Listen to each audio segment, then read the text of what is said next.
How do we navigate things like cultural trends, current world events, and disagreement in church? Honest Conversations is a deeper dive into some of your important questions that we don't always have time to cover in a Sunday morning service. Ready to dive in? Let's join Andrew and Brooke for today's Honest Conversation.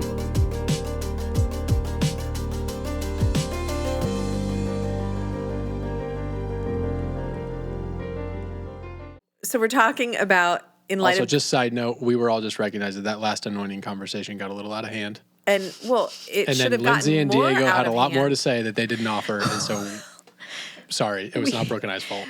No, it was not. We were not prepared. We stopped recording, and all of a sudden, Diego and Lindsay have a lot to say about Great anointing. question. You know what? And we were just wondering where they were in that last episode. Okay, Genesis 18.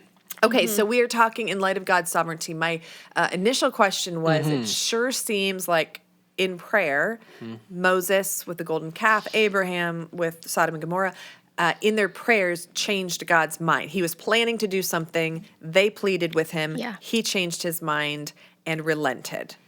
Andrew, just brief summary, said it is not God changing his mind. God didn't change his mind with Sodom and Gomorrah. Okay, why? Okay, so let's look at it. We're in Genesis 18, verse 16. Then the men set out there from there, and they looked down toward Sodom, and Abraham went with them to set them on their way. I think that's the angels of the Lord, or angel of the Lord, or whoever it was. The Lord said, shall I hide from Abraham what I am about to do? Seeing that Abraham shall surely become a great and mighty nation, and all the nations of the earth shall be blessed in him.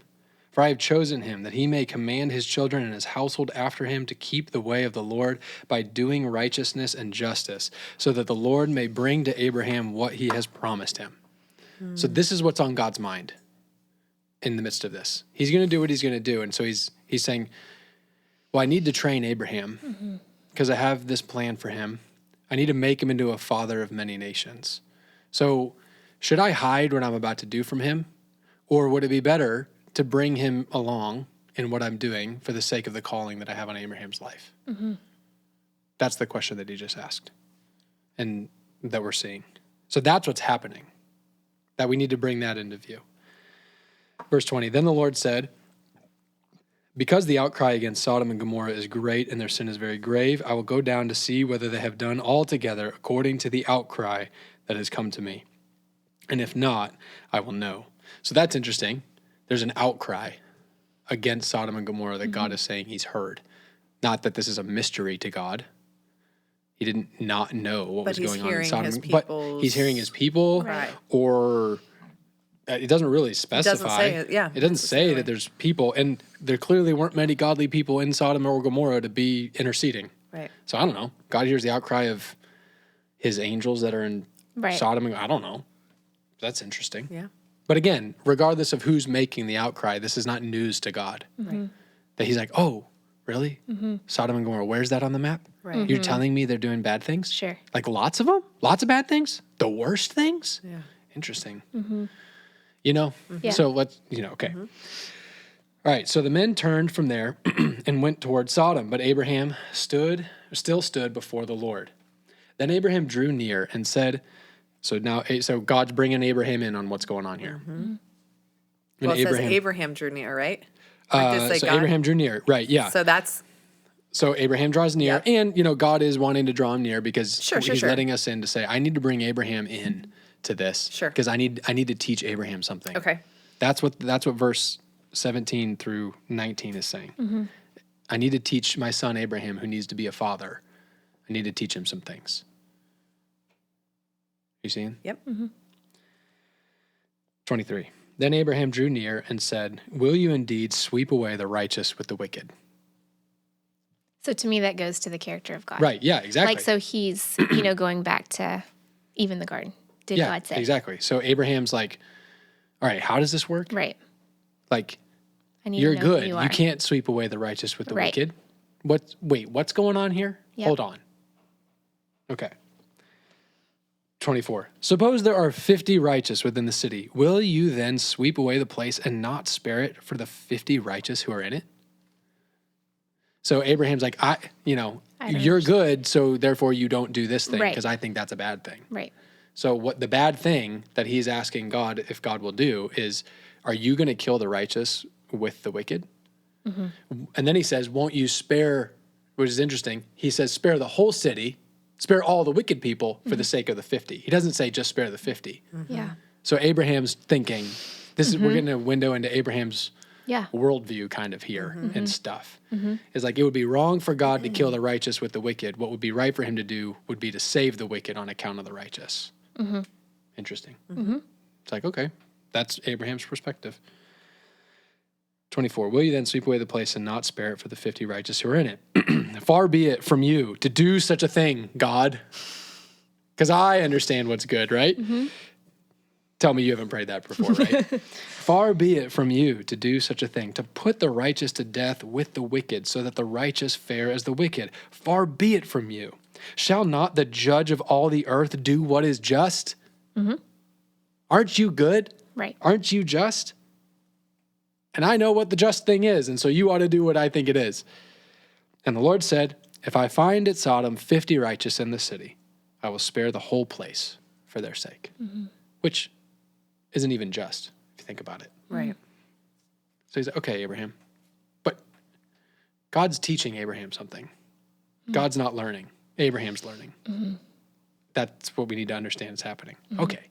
Come here, Abraham. I'm gonna destroy Sodom and Gomorrah. Whoa. You can't do that. There's good people there. If there's 50 of them, won't you spare the city? Because you are just, God. So you do what is just. So won't you do this? God says, okay, if there's 50, I'll spare the city. Abraham answered and said, behold, I have undertaken to speak to the Lord. I who am but dust and ashes. Suppose 5 of the 50 righteous are lacking. Abraham's like, okay, well, all right. What if there's only 45? Will you destroy the whole city for lack of 5? Now it's like, you see the spin on the perspective. Like, you would do it over 5 people. It's like, well, I thought we were talking about 50, Abraham. But we do this. Will you destroy the whole city for the lack of 5? And he said, I will not destroy it if I find 45 there. That's how good I am. That's how good I am according to your worldview. No, even for 45, I won't kill the city. Again, he spoke to him and said, suppose 40 are found there. He answered him, for the sake of 40, I will not do it. Then he said, oh, let not the Lord be angry, and I will speak. Suppose 30 are found there. He answered, I will not do it if I find 30. He said, behold, I have undertaken this to speak to the Lord. Suppose 25 are found there. He answered, for the sake of 25, I will not destroy it. Then he said, oh, let not the Lord be angry. I will speak again, but this once. Suppose 10. Suppose 10 are found there. And the Lord answered, for the sake of 10, I will not destroy it. And the Lord went his way when he had finished speaking to Abraham, and Abraham returned to his place. Okay, so the 2 angels go to Sodom and Gomorrah. Debauchery ensues. And they confirm, yeah, this place is bad news. This is a bad place. Okay, so verse 12. Then the men who are like the angels, then the men said to Lot, who will count Lot as a righteous guy, have you anyone else here? Are there any other good guys? That's what they're asking. Have you anyone else here? Sons-in-law, sons, daughters, or anyone you have in the city, bring them out of the place. They're looking for 10 people. For we are about to destroy this place because the outcry against this people has become great before the Lord, and the Lord has sent us to destroy it. So Lot went out and said to his sons-in-law who were to marry his daughters, up, get out of the place, for the Lord is about to destroy the city. But he seemed to his sons-in-law to be jesting. Okay, verse 15. As morning dawned, the angels urged Lot, saying, up, take your wife. So Lot, take your wife and your 2 daughters who are here. That's 4. Lest you be swept away in the punishment of the city. But he lingered. So the men seized him. Lot's like, yeah, you're going to see her. And the men are like, no, we're getting out of here. So the man seized him and his wife and his 2 daughters by the hand, the Lord being merciful to him. And they brought him out and set him outside the city. And then the rest happens. God destroys it. Okay. One more. So I know I'm the one who has to go. Well, I want you to hear. I want you Okay. to talk about that. Great. I do. Okay. But I'm just saying with because we don't need to read through the whole thing with Moses, but the Yeah. one phrase Yes. is then the Lord relented. Right. Okay. So You weren't even listening. I know I was listening, but I'm just saying because that. Go ahead. Just go ahead. Go That's ahead. great. What verse is that? That is Exodus 32:14. Yeah, 14. Okay, but Moses implored the Lord his God. Okay, so I have to explain this one verse without using the rest of the Bible Totally. because you have to go. Because I have to go. Yeah. Oh Lord, why does your wrath burn hot against your people whom you have brought out of the land of Egypt? Okay. Yep. All right. Why should the Egyptians say, with evil intent did he bring them out to kill them in the mountains and to consume them from the face of the earth? Turn from your burning anger and relent from this disaster against your people. Remember Abraham, Isaac, and Israel, your servants, to whom you swore by your own self, and said to them, I will multiply your offspring as the stars of the heaven, and all this land that I have promised So I he's will give to your offspring. reminding God of his promise. Yeah, no, he's like, no, you made a promise. Yeah. You have a calling on Yes. these people. Right. You Yes. said you're going to do all these amazing things. Then- and the Lord relented from this disaster that he had spoken to bring it on his people. Okay, Yes. so to get here, so just the Abraham thing. Yes. Like, do you see, it's like God is proving himself Yes. in so many different ways. Yeah. He's teaching Abraham what's real and what's true. Is it like you don't know the whole picture, but I'm actually going to take the time to show you the whole picture, how bad this whole place really is. Also, this point you're bringing up about how I ought not kill the righteous with the wicked, I won't. And he goes and finds the 4, and he brings them out. Even though he had said 10. I mean, was that the last Well, number? the deal was, if you find 10 righteous people, I won't kill the entire city. Okay. Oh. And so he's gotcha. like, Okay, Abraham, okay. I couldn't even find 10. Okay. Okay. There wasn't even 10. It's like, Yes. wow, that place was pretty jacked up. Yeah. You're like, your judgments are right. Yeah. Like, you're right. You knew what you when you said that place needed to be judged, you were right. Okay. You were right, weren't you? Okay. And God's like, yeah, I was right. Okay. Also, I still went and got the 4 righteous. Yeah. I'm not crazy. Yeah. Right. I'm not unhinged. I am good. I am just. Okay. And this is what it looks like. Okay. That's And good. he brought him along the journey because Abraham needs to father a nation that knows God and represents God to the world. So the nation needs to know who God is. So Abraham needs to know who God is. So God showed Abraham who he is so that Abraham can lead the people, so the people can lead the nations. Okay. How That's awesome amazing. is that? That's amazing. Okay. Yeah. All right.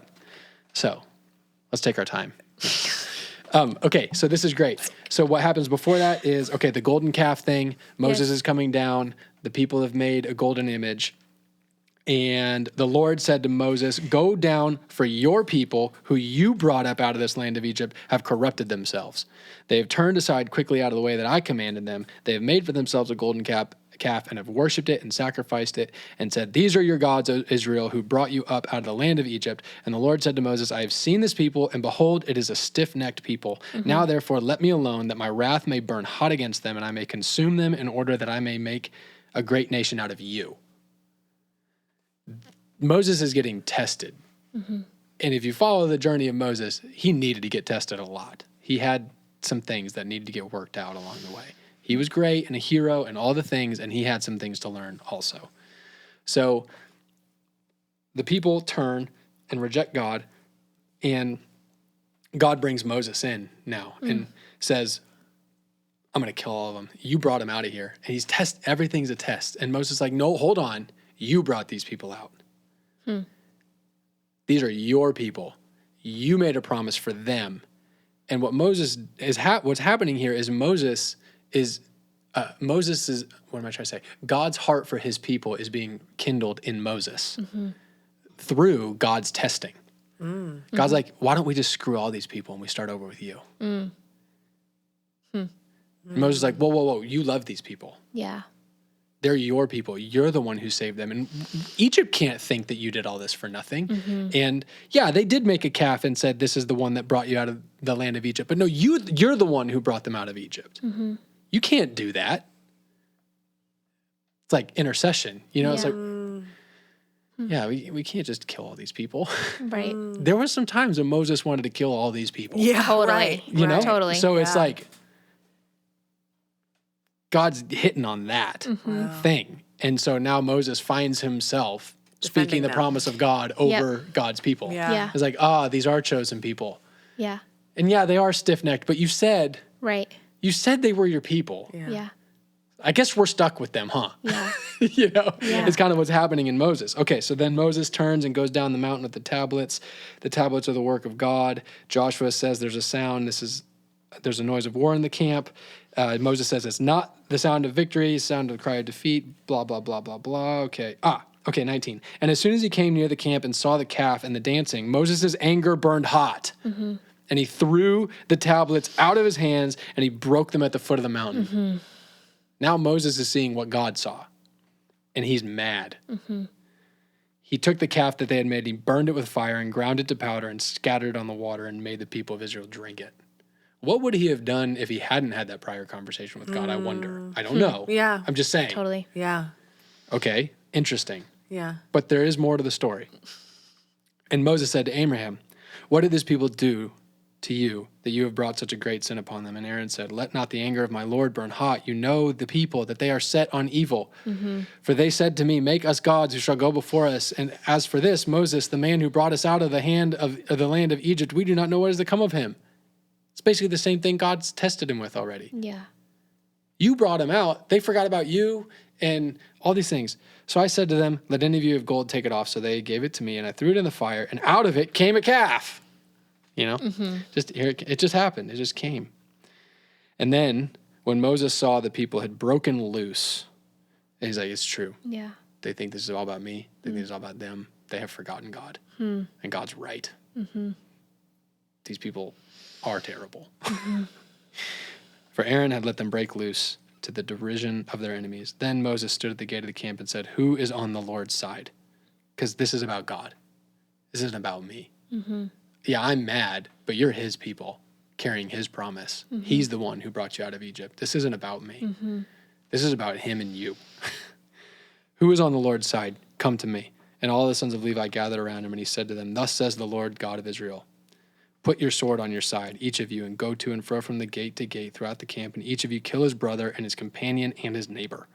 And the sons of Levi did according to the word of Moses. And that day, about 3,000 men of the people fell. And Moses said, "Today you have been ordained for the service of the Lord," anointed, each one at the cost of his own son and his brother, so that he might bestow a blessing upon you this day. So they still got judged. God didn't change his mind. They got punished. They got broken. They got consecrated. They got, the issue got addressed. Okay. And Moses got changed along the way through the process. He didn't act out in his own vengeance. He didn't act out of his own frustration. He didn't act out of his own pride. So God relenting is not changing his mind. Well, the rest of the story, did he really relent? Well, he didn't wipe them all off the face of the earth. Right, true, right. Yeah. So I think I read the first chunk, 7 verse 10, as a conversation, not as like some conclusive decision. I think all in all, the entire story is a story. Yeah. It's not like this conclusive thing happened and this conclusive thing happened and they're not interrelated. Okay. It's like, no, there's a story happening here. There's an entire situation happening. Okay. When you look at it in whole, it's like, wow. There's a lot going on. Yeah. The people needed to know what's going on. Moses needed to know what's going on. Yeah. Everybody needed a heart check. There needed to be judgment for sin. There needed to be all of this sort of stuff has to go down. And God knew exactly how to get it done in the way that caught everybody up in it. He taught Moses how to be a better leader. Yeah. He taught Moses how to not make the leadership about himself. Yeah. He taught Moses how to not treat the people according to his own offense or his own pride or his own name. Moses had to sacrifice himself. I mean, my gosh. Yeah. God saying, let's just start over with you. I like you. Right. Wow, what a test. It's like God's purposes will never change. Exactly. Like his purposes will never change. And whether or not Right. the purposes are fulfilled in this way or that way is kind of Yeah. insignificant. Well, it's our Also, understanding and perspective on what his Yeah. purposes are and how they go about it and how he goes about it and what exactly how they all fit together. We don't know the whole story. Yeah. He always knows the whole story. And he's Yeah. always executing the whole story. Yeah. We never know the whole story. Right. In that sense. Okay. So, yeah, according to our little eyes, we see changes. Yeah, like we see God changing, Right. But he does not change. but he does not change. His purposes do not change. Right. He does not change. He is not So- changing along the way. Our understanding is growing and changing. Yes. Our perspective, our Yes. revelation, all of it, because he's sovereign. Yes. Like he gets the whole Right. deal. But I think this is what it goes to. Yeah. I wish we had more time. I think this is what it gets to is that like our relationship with him matters. Like Exactly. Yes. it's not that it's falling on deaf ears. It's not that his plans Right. are plans and like his purposes will never change. He is sovereign. Yes. And our conversations with him matter. Our 100%. Our lives Yes. matter to him. 100%. Yes. Our pleas matter to him. Like Right. anyway. Right. Like Yes. Abraham having that conversation with God was like the will of God. Yes. And it was necessary Yes. and it was effective and it was meaningful Yep. and it was eternal and it was right and it was good. Yep. But that doesn't mean it was what we just think it was, Yes. which was God got angry and Abraham tried to talk calm him him off a down. cliff. Right. Yeah. Or Right. God got angry, and good thing Moses came along and calmed him down because God's emotions got a little bit out of control, Yeah. Right. and he needed Moses to come around and kind of just, hey, Lord, let's step back for a second and paint this whole picture. Right. That is Right. not what was happening. Yeah. Right. More was happening than Right. that. But we do need to have we need to understand because it is a massive theological point. God does not change. Yes. He does not change, but but he changes his ways to achieve his purposes sometimes based on He does not change. He does invite us into what he's doing. Yeah. okay. Do you see 100%. what I see I'm what you're saying. pulling That's at? what I'm saying. He was inviting Moses into what he's doing, but God never changed his Because mind. well no, but to me it is encouraging in my prayer Yes. life. Right. Yes. Right. Because then it takes the pressure off you. It takes the pressure off me, but it also says like I have his ear. Right. Right. Like my prayers are not just going up and hitting a hard wall and bouncing back because Totally. what he has Right. planned is planned and it doesn't really matter anyway. Inconsequential. Right. Totally. And you have his ear because he wants you a part of what he's doing. Yes. You don't have his ear Because he doesn't which know is, what to do. Oh, good, Yeah. because Brooke's more Yes. calm than God. Yeah. Right. And so therefore God's going to change and she might be able to calm him down Yeah. sometimes. Yeah. That's not why you have his ear. You don't have his ear in the sense of you are moving God. Right. You have his ear in the sense that God loves you. Right. Yeah. And he wants you a part of what he's doing. Yeah. Yes. And he's okay with you being a little person in a little thing called time. Yeah. And a little like Yeah. Yep. I have got to go. Yeah. I am so No, sorry. This is too good. This is so good. Just tell them no. Bro. This Just is tell so them no. good. This is awesome. My Thank you. kids don't need me. Speaking of We're talking about Yeah. God's sovereignty, kids. Yeah. You guys can keep talking. You want I me don't to think I have anything Nope. else to We're say. great. Okay. Go team. This was so End it. good. Thank you, Andrew. Yes. Thanks, Lindsay. Thank you, No Brooke. problem. Thanks, Thanks Lindsay. for having me. Okay. Bye. Bye. Bye. That's all for today's honest conversation.